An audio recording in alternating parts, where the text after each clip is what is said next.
สวัสดีครับทีแรกเนี่ยผมก็กล่าวว่าจะรอให้ต้นทุเรียนเนี่ยมีลูกก่อนเนาะแล้วก็เดี๋ยวจะมาสาธิตในการใช้ไม้โยงทุเรียนตัวนี้นะครับแต่ทีนี้เนี่ยด้วยสภาพอากาศนะครับคิดว่าผมคงทำให้มีลูกยากนะครับก็มาลองโยงกิ่งเปล่าก่อนเนาะทุเรียนต้นนี้นะครับเป็นต้นสาวนะครับอายุก็ยังไม่เยอะนะครับก็เดี๋ยวผมจะโยงกิ่งเฉพาะข้างล่างก่อนเนาะยังไม่ได้ขึ้นบันไดนะครับวิธีเตรียมเชือกของผมนะครับก็เราดูจากความยาวของต้นเทียบกับตัวไม้สอยเรานะครับไม้สอยของผมเนี่ยประมาณ3 เมตรนะครับแล้วก็เตรียมเชือกที่สำหรับเหมาะกับกิ่งนะครับต้องเผื่อไปกลับด้วยนะครับ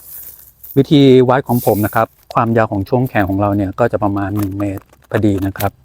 ก็อย่างนี้ครับ1 เมตร2 เมตร3 เมตรนะครับแล้วก็เผื่ออีกสัก1 เมตรนะครับเดี๋ยวผมจะโยงทีเดียว4 เส้นเลยนะครับเดี๋ยวผมจะเตรียมเชือกทั้งหมดประมาณ4 เส้นเนาะ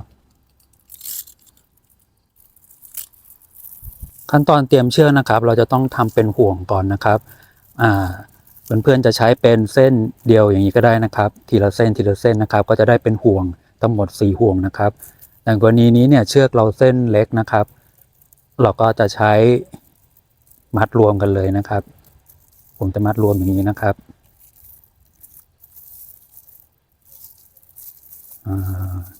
เห็นนะครับผมก็ลืมครับมัดประมาณนี้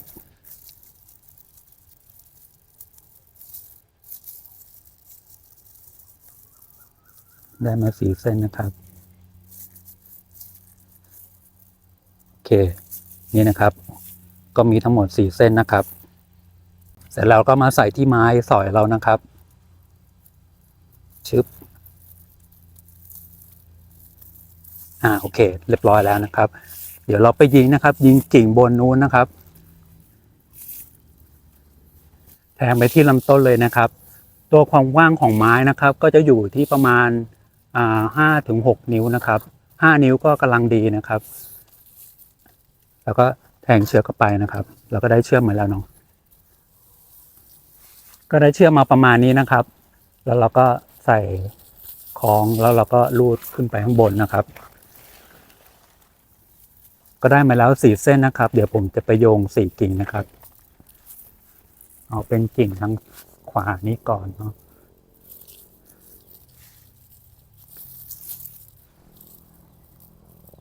เราควรเริ่มจากข้างบนนะครับพอดีผมไม่ได้ขึ้นบันไดนะครับอันนี้หย่อนไป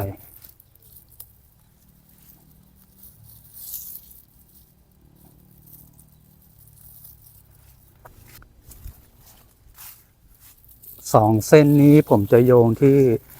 2 กิ่งนี้นะครับ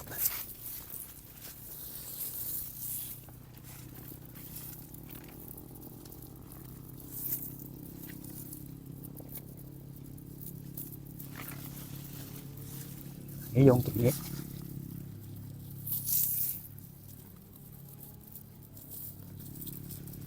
อีกเส้นหนึ่งเส้นสุดท้ายมันจะเบี่ยงนิดนึงเดี๋ยวผมจะใช้ไม้เกี่ยวนะครับไม้เกี่ยวมาแต่ขอเรามีที่เกี่ยวเยอะนะครับได้มาแล้วผมจะผูกกิ่งเล็กกิ่งนี้นะครับ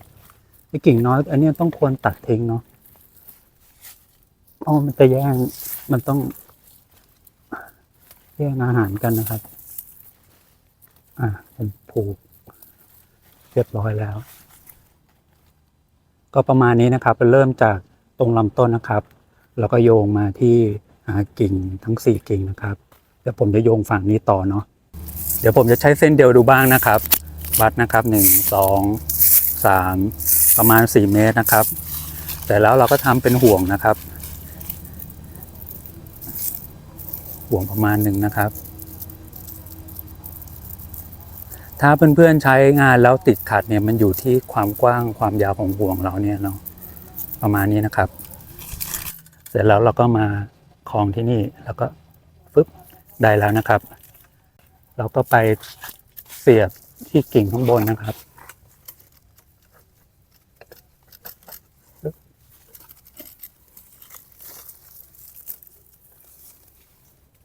ได้มาแล้ว1 เส้นนะครับเดี๋ยวเราก็ลูดนะครับชึบก ผูกกับกิ่งนี้ครับโอเคเสร็จเรียบร้อยนะครับเดี๋ยวก็ที่เหลือเดี๋ยวผมจะผูกทั้งหมดนะครับแค่เฉพาะช่วงล่างแล้วก็ที่ผมขึ้นได้เนาะ